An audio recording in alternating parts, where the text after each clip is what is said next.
Deputy Consular Chief here at the U.S. Consulate in Calcutta. I've been here for about 3 weeks, so I'm still exploring your beautiful city and your wonderful country. But I'm happy to be here today to talk about the visa process. So hopefully I can clarify questions that you guys have, as well as kind of talk you through some of the standard operations that we have. So travel and tourism today.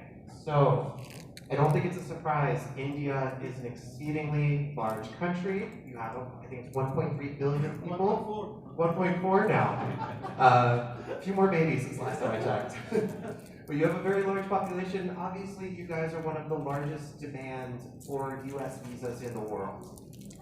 So I believe as of just very recently, more than 8 million Indian citizens have a current valid US visa.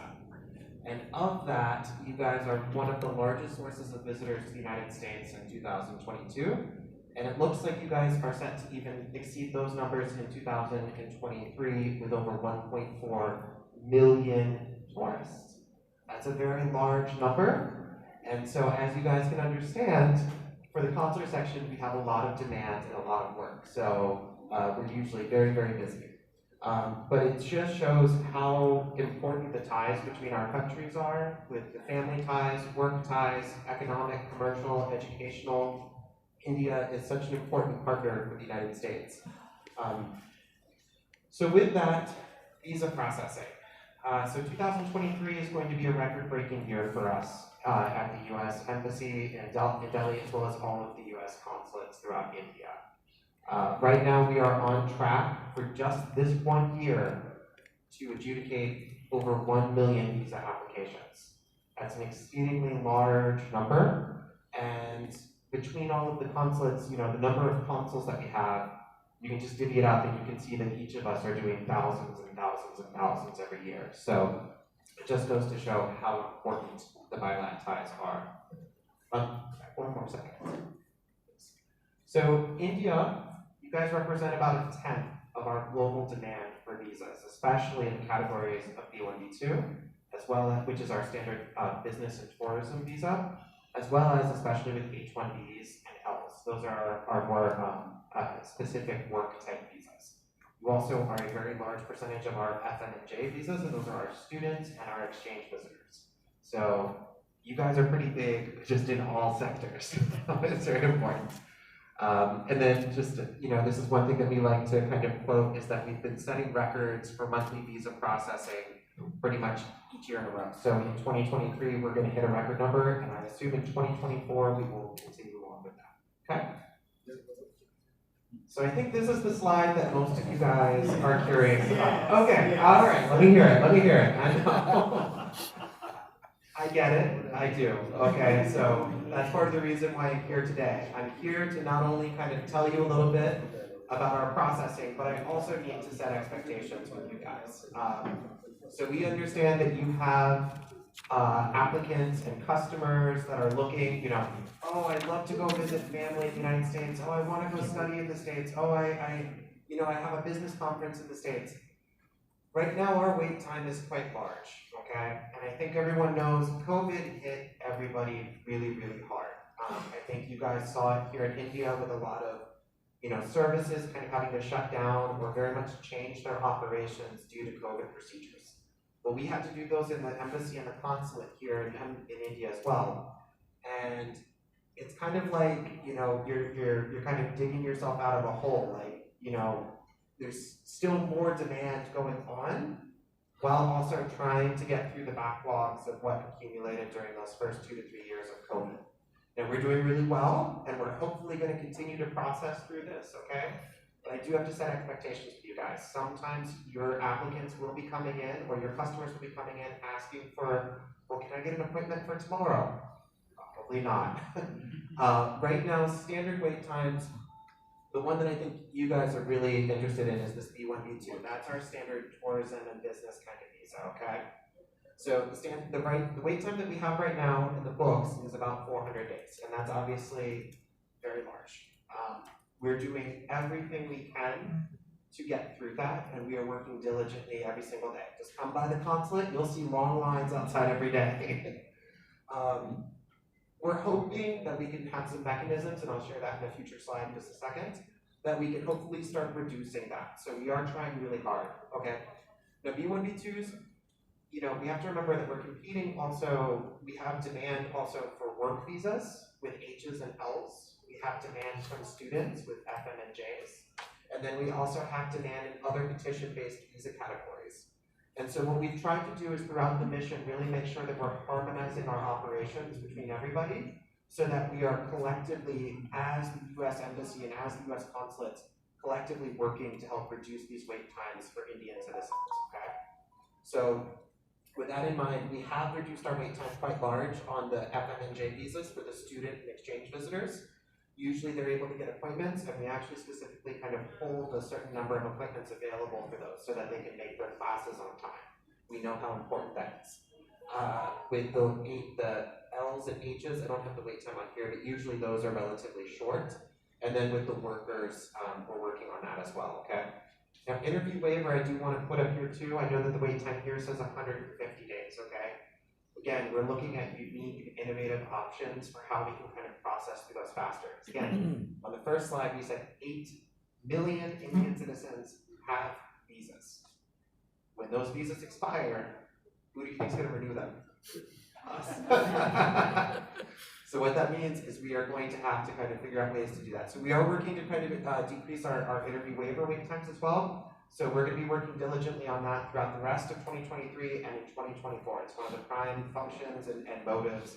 It's one of the top priorities for us at this time. So looking forward, so what are we doing?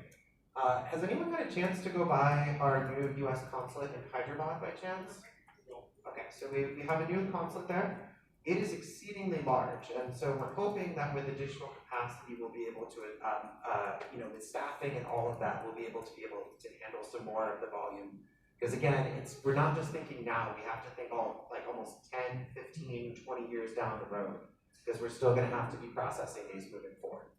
So with the planned staffing increases, we're hoping that we'll have additional American staff over the coming years in order to help process this exceedingly large volume and demand for clients who are in the United States. So right now, a lot of our capacity is also taken up in helping to reevaluate and revalidate H-1Bs and H-4s and all of that.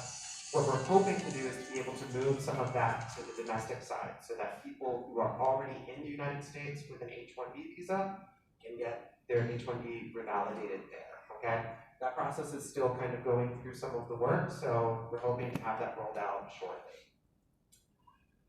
So for you guys, when should tourists apply for a tourist visa, a B1, B2 visa? And the reality is if they are applying through interview waiver, so if you have applicants or you have customers, okay, who already have a valid visa that's going to expire, say in the next 6 months or year, usually, you know, if it's going to expire within the next year, that's a good time to kind of then go ahead and start looking at renewing it.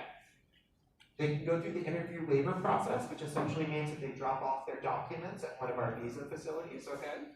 They then, we double check to make sure that all the documents are in line, what we need, and then we send it for processing here, okay? Sometimes we send, you know, that again, the remote adjudication plays part in that, but here in Embassy Calcutta, we're reviewing them. So I can tell you I've been doing a whole bunch of these over the past few weeks, okay? So if they have to come in and it's the first time that they're ever applying for a visa and they don't need any of those interview exemption categories, like if it's a child under 14 and the parents have visas, or if it's someone over the 79, or they haven't had a previous travel to the United States, that is going to require an interview, and yes, the wait times are a bit high right now, okay? So we do understand that. What I do want to, I'll point you at the end towards the slide. We do have some criteria for people to request emergency appointments. We never want somebody who needs to go for a legitimate health or medical reason going to the United States to not be able to do so, especially if a family member is in very critical condition in the US. We want to help facilitate that. We also have some limitations, you know, potentially with like some business travel, but we do have to be honest, there's a lot of demand here in India, so we do the best we can, and we try everything we can. It's always recommended that if someone already has a visa, they go through the interview waiver process as much as possible. If they have to go through that and come in for an interview, we recommend that they apply as soon as possible. Just as we continue to open up more availability, sometimes people have the ability to move their appointment up. So maybe they schedule for a year out, and then more availability becomes is in the system, and then they can get an appointment a little bit faster. Now, one thing I want to also say here, India is a very large country. We have multiple missions here. So we have Hyderabad, Chennai, Mumbai, New Delhi, and here in Calcutta. Any person from any part of India can apply in any consulate. There's no requirement that you have to be from West Bengal to apply here in Calcutta or to be from the Northeast states. So we do see people sometimes coming in who are coming from Andhra Pradesh or coming from, Kerala, or coming from the south, or coming from the north, coming from Punjab, coming from all the regions. That's perfectly acceptable, it's perfectly normal. One thing I would like to let you guys know, because you guys are the travel agents, if you have somebody coming in, we can conduct our interviews in English, Hindi, and Bengali. Fortunately, I don't speak 12 languages, so I can't do it in Telugu, I can't do it in Kannada, I can't do it in Punjabi, I can't do it in all the languages. So what we're doing is, if people do need to bring a translator, they're welcome to bring a translator with them, but we will always try to conduct the interview either in English or in Hindi as much as possible. But if someone only speaks Telugu, or if someone only speaks Tamil, we recommend that they probably bring a translator, okay? So the steps for applying for a visitor visa, I think most of you guys know this. I'm sure you guys or your staff have done this numerous times with quite the demand, so I'm fairly certain you all have. But it's a pretty simple process. It's 4 main steps. So you fill out the visa application form. It's the DS-160. That's the standard that pretty much everyone will fill out for whatever purpose of travel. The B1, B2 has very standard questions. Sometimes there's some additional questions if they're applying for an FM or J visa. But generally, it's the DS-160 for the B1, B2. You have to pay the visa fee, so you have to pay the visa fee before you can schedule the appointments, okay? I think everyone here knows that as well, okay? So once they pay the fee and it shows in the system, they're able to schedule the interview, okay? If they're required to come for the interview. Once they attend the interview at the U.S. Embassy or the U.S. Consulate, okay, I have a little bit more information on the next slide, but they have to actually physically appear in person, okay? Only if they meet one of those interview waiver categories, they could do that. I mean, sometimes we have parents come in and the children don't necessarily need to come in if they're under 14 it's fine. One thing for you guys to be aware of, if the children are 14 years or older, we have to take their fingerprints, and we literally cannot issue the visa in the system without doing that. So we do require that they be present for that. But under 14, we can usually do fingerprint waiver. And then finally, at the interview, if unfortunately the applicant's not qualified for the visa, we'll inform them right then and there. We give them a sheet which explains the process, okay? A little bit more about our immigration law in the United States, as well as we return the passport to that applicant right there at that time, okay? We do it politely. Nobody ever wants to refuse visas, I don't think, but unfortunately we do have to comply with the laws that, of the United States. If we're able to issue the visa, we're able to let them know. Generally here at U.S. Consulate Calcutta, we can tell people that they can pick up their passport in about 1 week, okay? So that's pretty fast turnaround time. So we're able to print the visas pretty quickly. We're then able to get them back to the visa, to the visa facility, okay? And then those applicants are informed, okay? Again, I have a little bit more on this. So this is something that we really want to highlight here, okay? This is really a warning for applicants, okay? I know sometimes applicants are exceedingly nervous to come in and talk to us, okay? I get it, it's a little weird, they're talking to some official, and window and all that. They should not be bringing fake documents. There's never a reason to bring fake documents, okay? Now, a lot of times people want to bring an invitation letter. We totally understand that. That's very culturally normal here in India to have an invitation letter. Or if you're traveling for a business event, to have an invitation letter for the business event or the conference that you're doing in the United States. Totally makes sense. What we don't want to see is bringing fake documents of any sorts, trying to fake finances, trying to fake what the reason for, an invitation letter, trying to fake, a reason for the states, going to the United States. If an applicant brings in fake documents, it's possible that person could end up receiving a permanent ineligibility from a visa. And sometimes applicants do it unknowingly. They don't know that they shouldn't bring that in. Sometimes people, they think that they're told that, oh, I have to show that I have, $8 bajillion in the bank in order for a visa to be issued. That's not true. The only document an applicant is ever required to present at a interview for a US visa is their passport. That is the only document, a passport. Anything else that they would like to bring, they are welcome to bring, but it's not required. Sometimes the consular officer may ask, do you have an invitation letter? You know, if they're a student, hey, do you have bank documents showing that you can pay for the tuition? But they're not required to bring anything else. So please, if you have, customers that are asking you to potentially, provide fraudulent documents to help them with their application, please don't do that. That's not something that we should do. And we don't want our applicants to have any sort of issues. Don't carry bundles and papers, heap of papers. Some people bring it in. I can't tell you the number of interviews I've done just in my short time where, the applicant wants to show me all their documents because they're like, no, but I brought everything in. And I was like, the visa's been issued, you're good to go. And they kind of almost want to interview longer.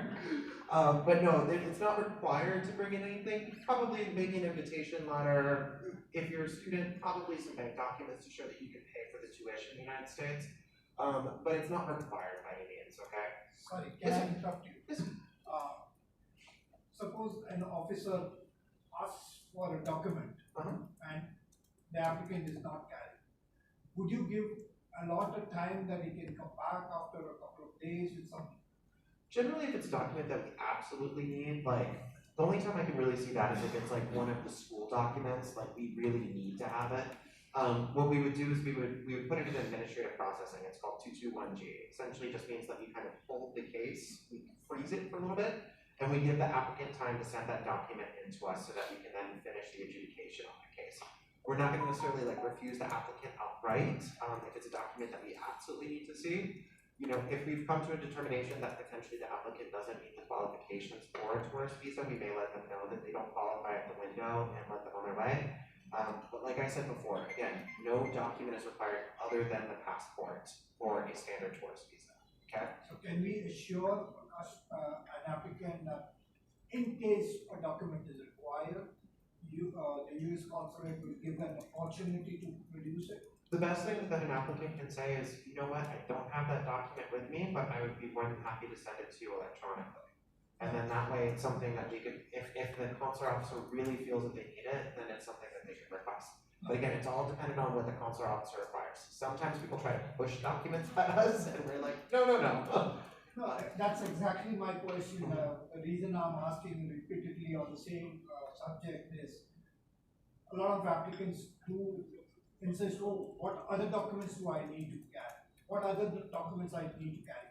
So can we emphatically say that do not carry any documents in case it is required? So the legal thing I have to tell you is that applicants are welcome to bring whatever document they feel will help support their case for a visa, okay? You have to remember, and I'll talk about it a little bit on the next slide, the interviews are pretty short. Like we're talking about maybe a minute and a half to 3 minutes at most usually. Some cases maybe 5, but generally the interviews are pretty short. If we ask for a document and the applicant can't provide it, the best thing they can say is, I can't provide that to you right now, but I'm happy to send it electronically. Basic things probably would be bank documents and an invitation letter. Not required again, not required, but if a consular officer is to ask for it, they can send it electronically.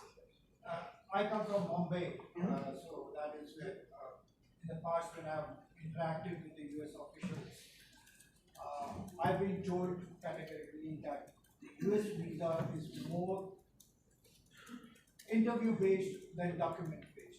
Can you confirm that?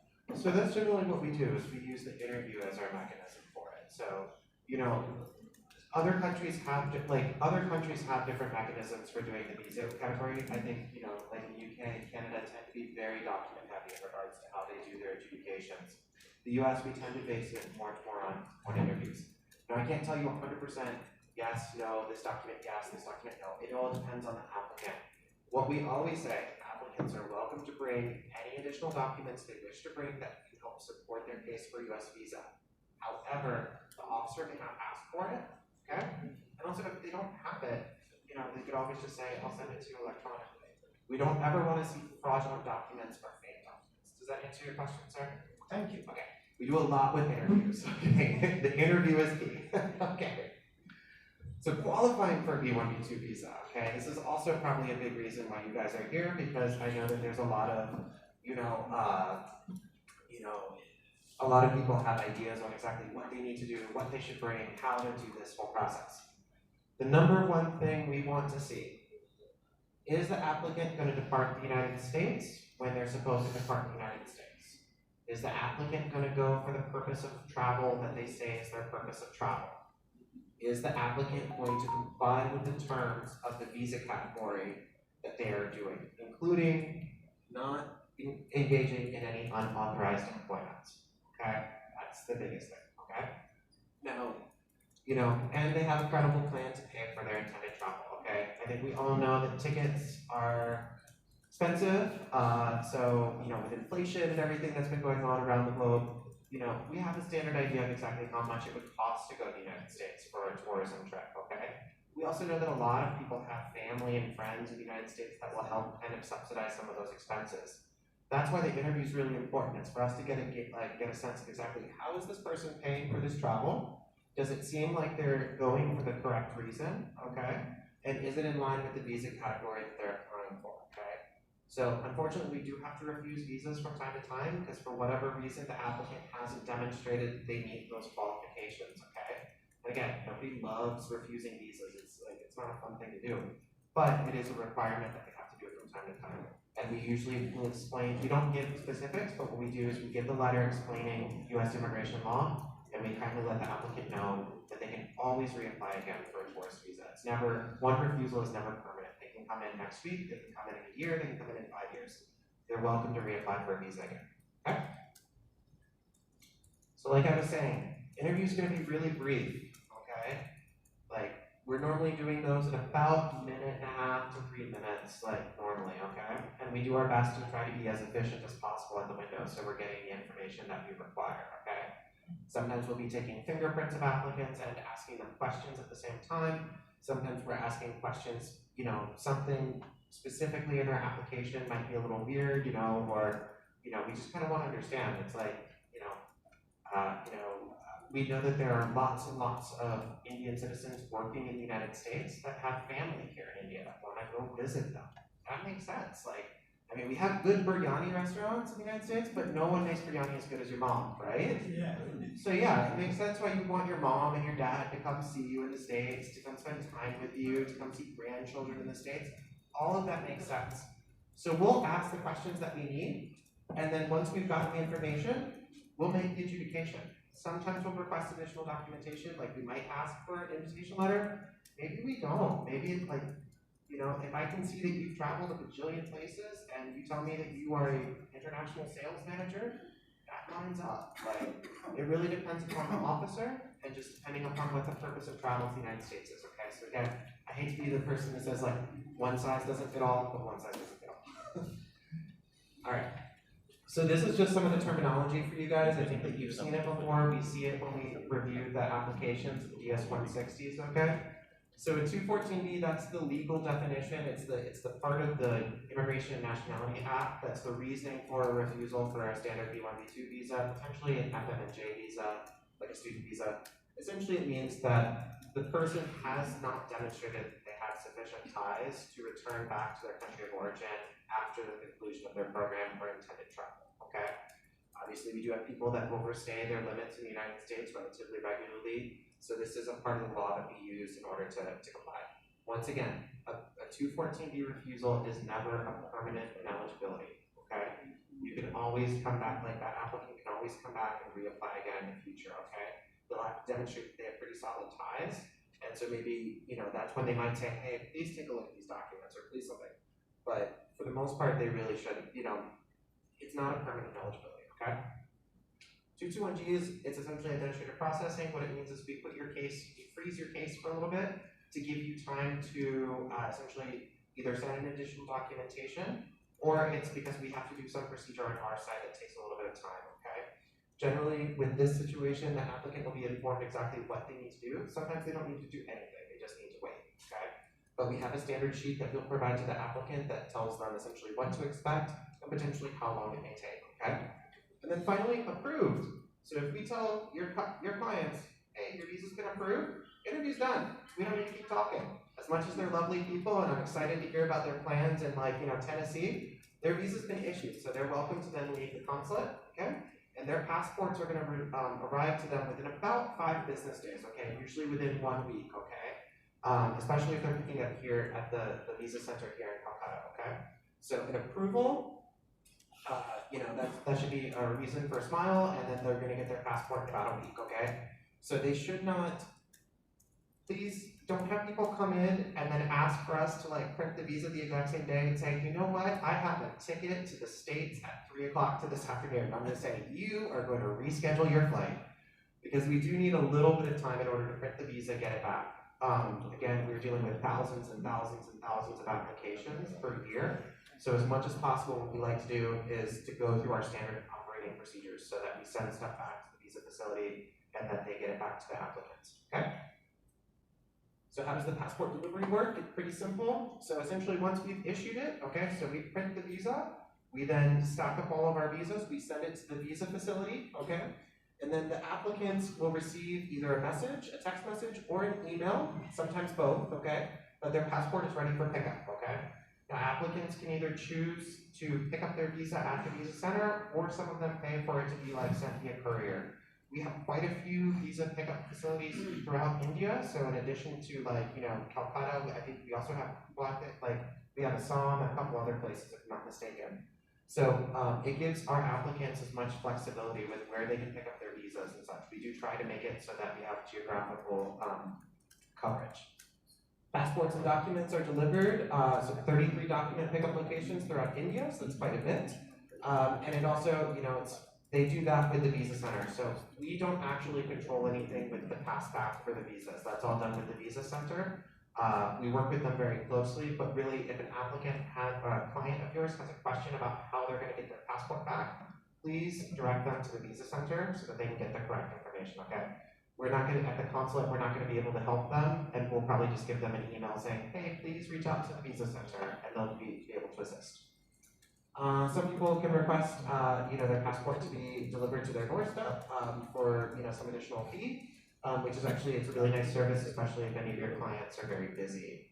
And then finally, we say 14 time frame from the day the passport arrives to the back to after pickup. It's always best for your clients to wait until they have the passport with the valid visa in their hands before booking the flight as much as possible. It reduces stress for the clients, it reduces them trying to rechange. We all know that changing flights is exceedingly expensive and very time consuming. It's just an easy way to make sure that they have everything ready that they need to go in order for their trip to the United States.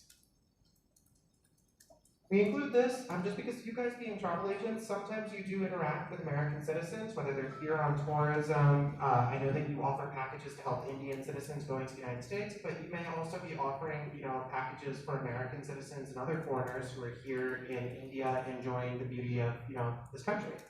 So if you have applicants, if you have clients who are American citizens and something happens to them in the Sundarbans while they're visiting tigers or something, please let us know, because it helps us to be able to assist that. That's one of the main reasons why we have consulates all throughout the world, is to assist our citizens. And if they're a dual citizen with India, they're a U.S. citizen. We always consider if anyone is a dual citizen to be a U.S. citizen. And so if you hear of anyone who is potentially arrested or injured, hospitalized, unfortunately, we do have deaths abroad sometimes. It helps us so much to be able to inform the family members and to kind of bring that assistance or that closure that we need to do. So that's one of the big roles that we play. Alright, so I also have some handouts for you guys at the end of this, but I did want to direct you to some of the additional resources that we have. And feel free to take a picture of this. We have some handouts as well. But for the website, ustraveldocs.com, India, it's got all the information on the application process. We also have our embassy website, which includes all the information concerning how we talk about visas and all of that. The support desk contact, this is probably one of the best places to go to if your applicants are having issues with either scheduling their visa appointment, like if there's a glitch in the system, sometimes it does happen. We do our best to help out with it. Or if they have a question about their pass back, pickup, passport stuff. That's really going to be the best site for them, okay? And of course, we have our phone lines that we review pretty regularly. We have staff that are there to assist, and they can kind of direct the people to where they need to go. And then finally, so our Visa Navigator. This is a really useful tool. I think not just for your clients, but also if you guys have questions or folks in your staff have questions. It's a lot of questions about the visa process, how do you apply, and then also basic frequently asked questions that we get. And so you can go to the URL here. I also have a QR code and I have some handouts for that. But essentially it's the best way, and you can then kind of click on what you need assistance with, and it can guide you to the correct information.